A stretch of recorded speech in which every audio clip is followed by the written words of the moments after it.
8h10. Silvestre já está na linha. Bom dia, Silvestre. Seja bem-vindo nessa quinta-feira, nego, ao Programa Livre. E de cara eu te pergunto, você está... A emissora aí sua tá nesse boicote aí também de não passar nada do Bolsonaro? Que história é essa? Bom dia. É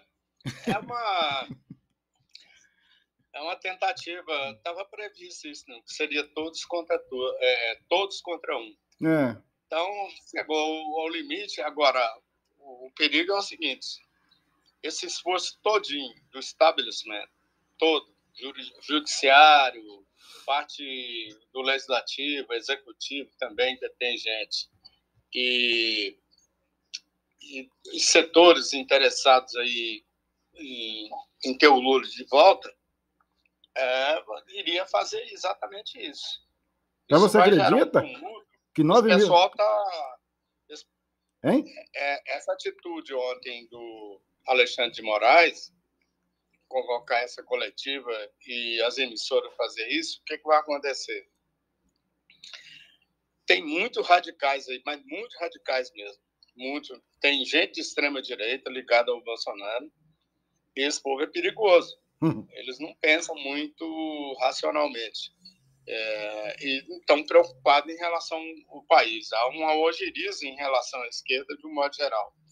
E como é um movimento hoje internacional para a retomada, porque a esquerda vem perdendo espaço, há um movimento, isso não é do Brasil, há um movimento hoje mundial para que a esquerda retome o protagonismo político no mundo como um todo. E, para isso, é óbvio, a intenção é ótima, mas o diabo é a corrupção que está por trás disso. Qual a intenção da esquerda, de um modo geral? É redistribuir melhor a renda. Eles querem, sabe, porque esse modelo neoliberal, que formar o bolo para poder distribuir, a esquerda não, ela quer que distribua o bolo, você trabalha e distribua isso aí para os que não tiveram capacidade de acumular bens. Ou seja, por isso que fica essa confusão, socialismo e comunismo, não tem nada a ver com isso, não tem nada a ver com socialismo e comunismo. Tem que haver, é o seguinte, é um modelo econômico que hoje é um modelo liberal, ou seja, você poupa, empreende o seu negócio, se falir, foda-se. O problema é que a esquerda, o programa dela é que há um acúmulo de riqueza no mundo muito grande na mão de minorias. Então, eles querem redistribuir. Só que não faz isso assim. Isso não faz. Não, é impossível fazer isso, porque a natureza humana é muito difícil.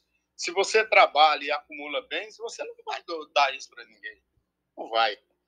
A não ser que o Estado vai lá e toma. Mas, Silvestre, só te interrompendo um pouquinho. Aonde isso está sendo aplicado hoje no mundo? Nem na União Soviética até mais tem isso. Ninguém está tomando para dar coisa na China. Lá é uma plutocracia, né? Entendeu? É um grupo de milionários junto com o poder, que são milionários, uma obra, trilhardários, máfia russa, tudo está dentro do estabelecimento. Ou você acha que o Putin ficou esses anos todos porque ele é bonzinho? Claro que não. Não é. Então, mas há o viés de tudo em nome do povo. Tudo em nome do povo. Você não vê os discursos aí? Tudo em nome do povo. Tudo em nome do povo. Então, o que os veículos de comunicação estão fazendo, isso é capitaneado pela Globo e a Folha de São Paulo, que iniciou esse movimento, é o seguinte: não divulgar nada em relação ao Bolsonaro. Nada. E o Moraes vem e dá essa declaração que há 4 dias da eleição o Bolsonaro quer tumultuar o processo. O que significa isso? Significa que já tem enquete rolando aí que querem pedindo para adiar o segundo turno. É horrível. Isso é horrível. Vai ver o seguinte, Silvestre. Isso é a falência total da justiça eleitoral. Vai ver o seguinte. A gente aqui, quando estava na outra rádio lá, a responsabilidade de entrega de material não é do TCE, do TSE, nem do TRE, é dos partidos. E muitas, nessa eleição do Pab Lula aí, do Pab e da Leda, aqui a rádio não recebeu o material no dia e ficou sem mandar, entendeu?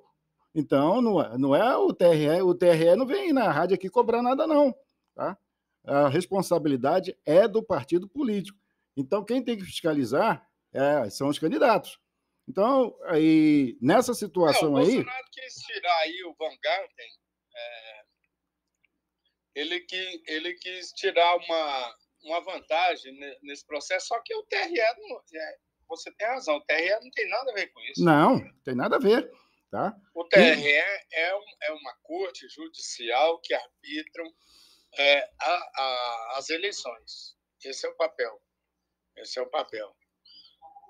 Agora, esses poderes de exceção dados pela Suprema Corte ao TRE, aí que tumultuou. Ou você acha que o Lula ganhando, alguém vai legitimar, a não ser o pessoal os apoiadores dele, os interessados, vão legitimar a vitória dele? Não vai. Vai continuar essa lenga-lenga dessa porra, desse discurso aí a vida toda. Igual o Trump lá nos Estados Unidos. Igual o Trump nos Estados Unidos. Até hoje ninguém não se conforma.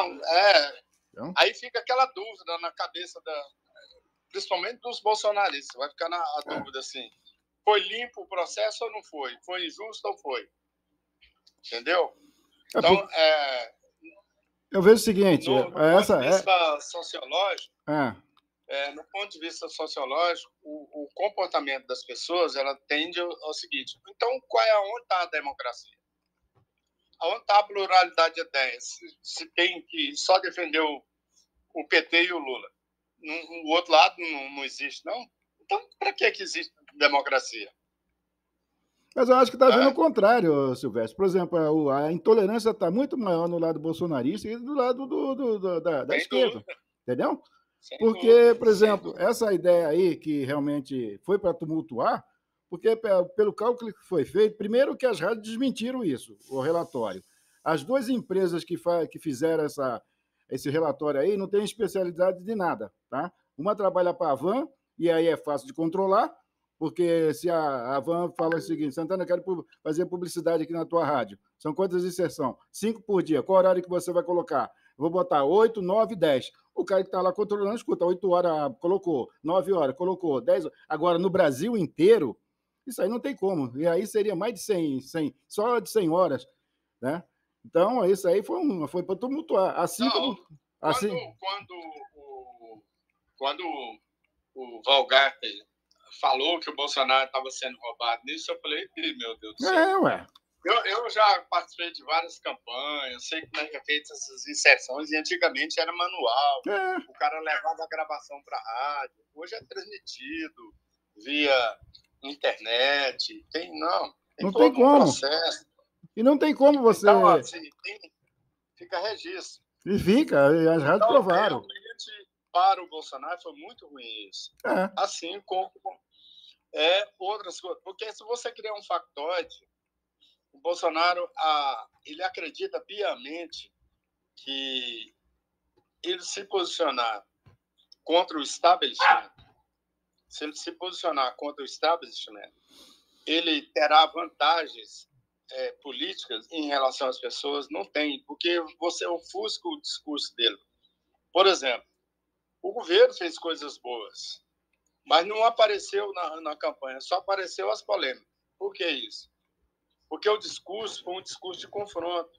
Está sendo um discurso de confronto. E confronto sai perdendo os dois. Agora, quem é que leva vantagem nisso? O Lula, óbvio. Porque ele tem um establishment ao lado dele. Então é isso. Mas, vamos ver, está faltando aí... 4 dias. 4 dias. Agora, o que está importante aqui na Coluna Xadrez de hoje é o êxito do segundo governo Caiado. É isso que vai definir 2026?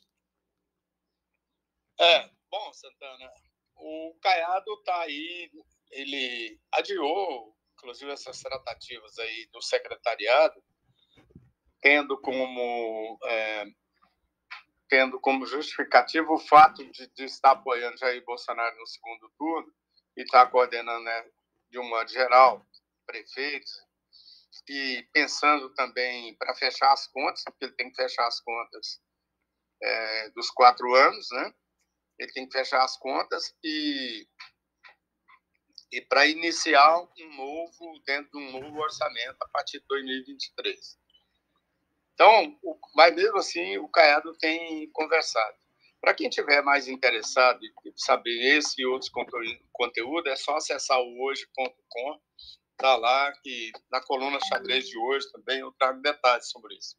Mas o que está por trás? O Caiado, para ampliar seu projeto político em 2026, antes primeiro, ele tem que montar um bom secretariado, fazer uma boa gestão, e segundo mandato é uma coisa muito ruim. Terceiro, tem que lembrar que o Caiado está sob o regime de recuperação fiscal, ele não vai ter muita margem de movimentação. Ele tem dinheiro em caixa, sim, tem muito dinheiro em caixa.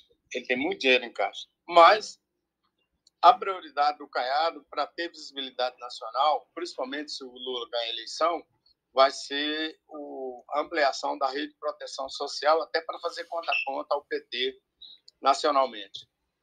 A vantagem é o seguinte: para ter essa projeção, o Caiado tem que estar bem internamente. Não adianta ele estar bem externamente se ele estiver mal internamente. E para isso, ele precisa ter um secretariado que vá corresponder a essa expectativa e esteja inserido dentro desse espírito de ampliar esse universo de gestão exitosa para o restante do país. Mas, para isso, ele tem que melhorar internamente. O que ele vai fazer? Ele vai buscar, a partir daí, ele vai montar um secretariado que ele precisa acomodar aí esse leque de gente que apoiou ele, como eu disse, prefeitos, vereadores, deputados, liderança, enfim. Todo esse universo de gente, setores produtivos que apoiaram, querem ser, de uma certa forma, querem um naco do poder. E aí que está o grande desafio do Caiado, como ele vai montar essa engenharia política. É isso que vai definir o futuro dele, se ele vai para o Senado ou se ele vai ser candidato a presidente da República. Se ele fizer uma gestão exitosa, montar uma equipe dentro de um contexto político, porque nacionalmente ele vai estar bem, porque o Congresso é conservador, está em sintonia com ele conhece muito bem como é que funciona o Congresso. Afinal de contas, o Caiado passou 35 anos lá dentro. Ele conhece tudo ali, tudo. Então, se tem um cara que conhece como funciona o Congresso, ele chama-se Ronaldo Caiado. São poucos caras que têm esse, digamos, esse conhecimento como move aquele serpentário. Então, o Caiado sabe disso. O problema dele é a gestão. Para se projetar, ele precisa fazer uma boa gestão. Não dá mais para fazer um governo técnico, não dá mais para dizer que pegou o Estado ruim, quebrado, que recuperou as finanças, não adianta. Agora, ele tem que mostrar que veio. Esse é o grande desafio e é o caminho que vai pavimentar 2026 para ele. Ou seja, volta ao Senado, que com toda a chance de ser eleito, ou candidato a presidente da República. É isso. Bom, mas para chegar a 2026, pelo que você colocou aqui, o cenário para 2023, ano que vem, tá ruim para caramba para a gente, é? Tá ruim. Economistas ouvidos pelo jornal Valor, e eu extraí a nota a partir de uma matéria feita pelo jornal Valor Econômico, que ouviu vários economistas, traçando um cenário nada bom para 2023. Eu não coloquei, claro, uma nota, mas veja bem, a declaração do Henrique Meirelles, a semana passada, sinaliza que o déficit que o governo Jair Bolsonaro está projetando aí de 180, 190 bilhões de reais é bem maior do que isso. Segundo a análise do Henrique Meirelles, ex-ministro do Michel Temer e ex-ministro do Lula, né, da Economia e também do Banco Central, o que ele mostra o seguinte, que o déficit pode chegar a 400 bilhões. Isso significa que o próximo governante, nos 2 próximos anos, 2023 e 2024, quem estiver no poder vai ter que só administrar contas e pagar juros de dívida interna e tentar diminuir o déficit. Isso significa menos investimento, menos geração de emprego. Então, é um cenário muito ruim para 2023 e o desafio é maior. Se for fazer como o Lula está imaginando, ele vai pegar 1,5% aí do PIB e não vai investir em infraestrutura, em obras, estruturando nada. Ele simplesmente vai transferir essa renda para Patulé no andar de baixo. E aí, seja o que Deus quiser. Tá, mas essa ideia aí, o Guedes ontem, só faltou chamar o Meirelles de burro, né? Porque o Guedes não concorda com essa tese do Meirelles, não. Não, claro. Ele disse que não, claro. Tá tudo errado. Meirelles só faltou dizer que o Meirelles é burro. Entendeu? Não. É claro que o Guedes tem que defender o pirão dele. Não tenha dúvida. Agora, essas contas públicas, elas são auditadas. Auditada por FMI, auditado pelas consultorias dos bancos, é monitorada, porque o que mais interessa é os bancos. Hoje, 92% do que a gente arrecada vai para juros de bancos. Nós não temos dívida externa, nós temos dívida interna. A nossa dívida interna hoje está em torno de 3 trilhões, quase 4 trilhões. É quase o PIB todo, é 92%. De tudo que é produzido no país vai para juros. E tem fundos de pensão, tem uma série de coisas aí. Então, se o país quebrar, meu Deus do céu, é uma bancarrota total. O banco, vai todo mundo pro brejo. Não sobra ninguém. Então, esse é o grande desafio do próximo presidente. É como ele vai resolver essa equação. Mas o Guedes não está preocupado com isso, não. Para ele, a gente está no mar, no céu, como diria, um céu de brigadeiro. Está tudo dando se certo. Se realmente tiver de acordo em relação, se você pegar a Europa, a inflação da Europa, Estados Unidos e tudo, a nossa inflação está ótima, mas nós estamos em deflação. Deflação significa que não tem dinheiro de compra. Exato. Não tem dinheiro para comprar nada.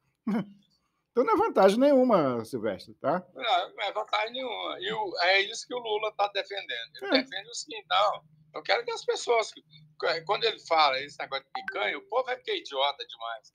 É que vai voltar a comer picanha. Nada, não.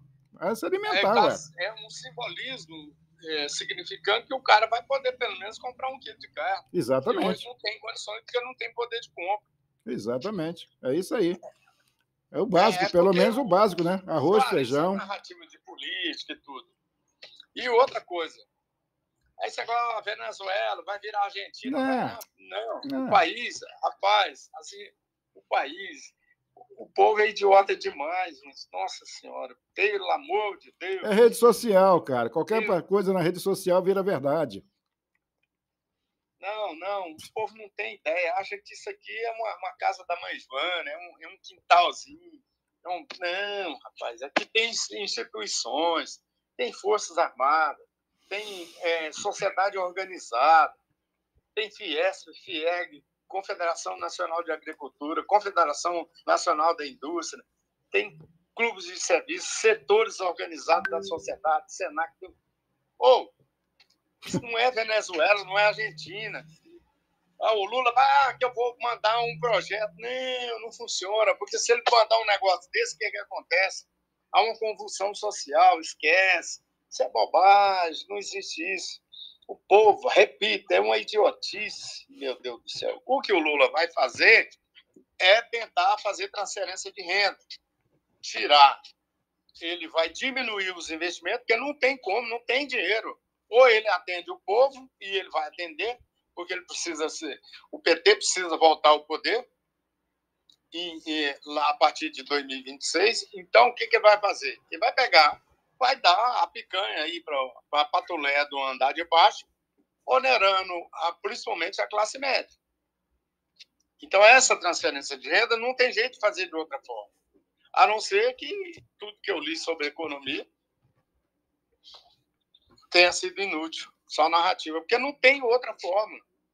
Você vê o seguinte... A partir daí é só narrativa. Para transferir renda, precisa gerar riqueza. E gerar riqueza, quem gera riqueza são os investidores, o empresário, o empreendedor, de um modo geral. Você vê o seguinte... A renda do pobre é só para comida, só para comer. E quando muito, comprar um carrinho velho, uma casinha, pronto. Ponto. É isso. Haja vista que o Brasil nem poupança tem. Só 2%, 3% da população tem poupança. Então, por aí você tira que o desafio é maior. É porque as pessoas não entendem o que está por trás da narrativa política. Tanto de um lado como do outro. Porque ninguém, se eu acho que o Bolsonaro vai explicar isso, ou o Lula vai explicar isso, ou qualquer um outro, não vai, claro. Não vai. Tem que ter um discurso fácil para ser digerido para a base da pirâmide. O discurso mais fácil que tem... Vai fazer ela pensar. O discurso mais fácil que tem é dizer que você vai isentar como é que é, o imposto de renda até 6 mil. Era 4 mil, passou para 5, o Bolsonaro já está em 6. O salário mínimo vai quase duplicar, entendeu? É uma opção de incentivos que vai... E que não tem, como você falou, e não tem dinheiro para isso, pô. O próprio orçamento de 2023... Não, como é que você vai aumentar o salário mínimo se ele impacta sobre a aposentadoria e como país? Quem sustenta os aposentados é quem está trabalhando. Se a maioria das pessoas estão na informalidade... Não estão contribuindo. Como é que você vai ter um bolo e vai só crescendo o déficit? Não tem jeito. Amigo, o dinheiro não sai do nada. Ele é originado lá no empreendedor, lá quem investe. Quem investe no trabalho, investe numa empresa, num boteco, enfim. O empreendedor. Por isso que o Lula está defendendo que todo mundo tenha carteira assinada. Por quê? Porque senão a Previdência quebra. Mas ele não pode falar disso. Ué. Bom, para finalizar... Ele tem que dizer que o motoboy tem que ter carteira assinada. Ele tem que falar isso. É isso mesmo. Se não tiver recolhimento do INSS, como é que o aposentado vai receber esses milhões de aposentados? O sistema é injusto, porque tem nego ganhando aí 100 e tantos mil por mês, enquanto a aposentadoria por tempo de por sistema de CLT, ela não chega no máximo 6 mil e pouco. Não, mas então é isso que é injusto. Mas ninguém tem coragem de mexer nisso. Ninguém, nem Lula, ninguém tem coragem. Bom, porque mexe com os grandes lá em cima. Vou lá, vai bater 25, falta 2 minutos para você terminar. Então, falando em coragem, quem tem coragem é o Zalci, que agora saiu da casinha e diz que é Bolsonaro. Pois é, depois de um recolhimento sabático, como diriam os judeus, guardou o sábado. Esse recolhimento sabático dele, ele voltou e veio declarando apoio a Jair Bolsonaro. Então, o que é essa tentativa dele? É uma recomposição com o grupo da Paula Belmonte, que o marido da Paula Belmonte é suplente do Zalci, primeiro suplente. Então, é uma recomposição para ver o que ele refaz aí, e o PSDB, o que o PSDB vai virar lá na frente. Porque ontem já selou a primeira fusão entre o partido do PTB e o Patriota. Como você falou. Daqui a pouco vou até conversar com o Mendanha sobre isso. Então, eu antecipei isso, dizendo que estava em tratativa. Ontem eles acertaram e vai chamar Brasil 25. Mais Brasil 25. Mais Brasil 25. Esse 25 é do PTB, não é? Não, 25 era o antigo PFL. Não, o PTB é 14. Era o PFL. Do Patriota. Patriota é 51. Era o PFL. Era o antigo PFL, que era 25. É verdade. É verdade. Então, é Mais Brasil 25, que é o novo partido aí da fusão PTB e Patriota. Aí vamos ver como é que isso vai ter reflexo em Goiás. O interessante nessa fusão aí foi que a exigência do Patriota é que o Roberto Jefferson não passa nem na porta do partido. Vai ter dúvida? Não pode ter cargo de nada, nem cargo simbólico, nada. Zero. Esquece. Nunca teve. Nunca teve, nunca passou.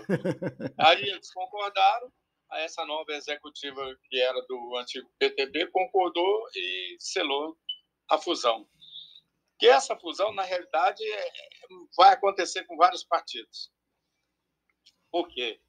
Porque esses partidos caíram, PROS, Cidadania, PSC, Solidariedade, tudo caíram na cláusula de barreira. Não vai ter acesso a fundo partidário, nem financiamento de campanha, e muito menos direito à propaganda, rádio e TV. Então, eles têm que fundir numa legenda para poder voltar a ter protagonismo, principalmente financeiro. Você acredita que daqui a mais ou menos umas 4 ou 5 eleições, a gente só vai ter 3 ou 4 partidos, ou no máximo 5 partidos nesse país? A tendência no Brasil é diminuir para 5 grandes não partidos. Não é? É 5, né? Até 2030 a gente chega lá. Né? 5, não dá mais para... Essa cláusula de barreira não tem como derrubar ela mais. Por quê? Porque os partidos que chegaram ao topo, tipo PL, Progressista, MDB, PT, União Brasil, PP. Esses partidos não vai mexer no negócio, fragmentar para tirar de jeito nenhum. Então, assim, é igual a fusão do PSDB com o Cidadania. Por que eles pararam com a fusão? A fusão do União Brasil com o PP. Por que eles pararam? Porque eles vão esperar a próxima legislatura para ver que tamanho vai ser e, a partir daí, dependendo do que o governo for, a programação do governo, ou eles se aglutinam num grande partido ou continuam do jeito que está. Porque se eles fossem fazer isso agora, o que ia acontecer? Ia ter muita briga interna, porque ia tirar um partido, ia tirar os partidos menores, seriam canibalizados, tipo o MDB e outros. Então, precário isso. Eu conversei rapidamente com o Luciano Bivar, pelo WhatsApp, e ele falou, não, por enquanto... Aí deu uma explicação rápida em relação a isso. Mas é isso que está acontecendo. Vai diminuir, sim, o número de partidos. Não tem lógica, tem 38 partidos, quase. E tem mais uma patela deles aí lá na bica, né? Partidos que, inexpressivamente, partido que tem lógica, um partido à rede, tem um deputado federal e um senador. E mesmo assim, dominando a pauta perdido nos votos na Câmara ou no Senado. O que fazia? Ia lá, recorria ao Suprema Corte. A Suprema Corte precava a maioria dentro do Congresso. Não tem lógica. Isso é um regime de doido. Não tem lógica um negócio desse. Que democracia é essa? Bom, para finalizar, amigo, fé e política, infelizmente, se juntaram, né, nessa campanha. Não dá mais para distinguir aquele negócio cuidar da alma, não. O povo está cuidando da vida terrena. Não tem ninguém interessado em cuidar de alma de ninguém. Está cuidando da vida terrena. Então, a maioria desses pastores estão aplicando na prática a pedagogia da fé e da prosperidade. Fé e prosperidade é o que move esses neo-evangélicos. O que significa isso? Significa que para ter ascensão financeira precisa ter ascensão no poder. E aí misturou política e religião, virou essa bagunça. Sabe quanto o Malafaia está devendo, cara? A igreja do Malafaia está devendo impostos? 25 milhões. 25 milhões. Por isso que ele está desesperado, tentando pular de um lado para o outro aí, pô. Entendeu? A igreja deve 25 milhões em imposto, pô. Pois é, e o que vai acontecer? O Lula está vindo com gosto de sangue na boca. Se não tiver o Congresso para barrar ele, o PT, se caso ele seja eleito, aí você vai ver a porca torcer o rabo, como diria antigamente, lá na roça. Ou seja, vai ter dor, porque o porco, quando ele sente dor, ele torce o rabo. Então, aí é que a gente vai ver o que vai acontecer. Se o Bolsonaro for eleito, esse povo terá aí 90% da dívida fiscal perdoada. Que é mais um rombo, né? Que é mais um rombo, né? Os cantores sertanejos, aí.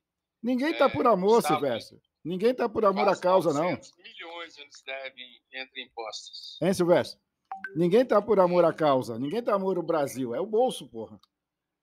Não, é que eu te falei, a pedagogia da fé e prosperidade. Para ter prosperidade, precisa passar pela política. Então é isso. Um abraço, amigo. Até amanhã. Não esquece de mandar o card atualizado para amanhã, tá? Eu mando. Assim que eu chegar no jornal, eu mando. Um abraço. Tchau. São 8 horas e 40 minutos. Hoje a gente bateu um longo papo com o Silvestre. E vamos continuar aqui com o programa Livre.